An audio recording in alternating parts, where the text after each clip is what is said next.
हमारी सदियों पुरानी रिवायत है कि हम नए साल का आगाज खुशी से नहीं करते बल्कि गम से करते हैं।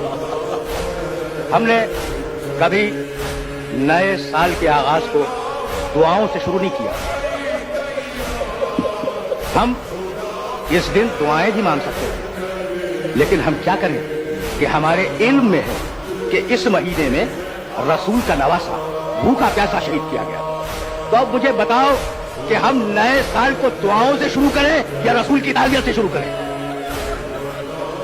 ये मरहले फिक्र मेरे सुनने वालों के लिए बड़ा नाजुक है कि ये गम, ये गिरिया, ये आजादारी हमारी पहचान है, ये हमारा तशख़्ख़ुस है। हम अगर जिंदा हैं तो इस आजादारी के सबब, और हम अगर बाकी हैं तो इस गिरिये के सबब।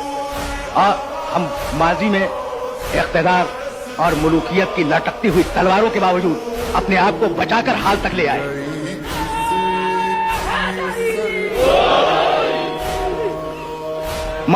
माजी गवाह है, हमारा माजी गवाह है कि हमने इक़्तिदार की परवाह नहीं की, मुल्कियत की परवाह नहीं की। हमने हमेशा गमे हुसैन को जिंदा रखा, और क्यों जिंदा न रखें, इसलिए एक बीबी सिसकियां लेने की दुआएं मांग रही है कि परवरदिगार मेरे बेटे पर रोने वालों को महफूज रख।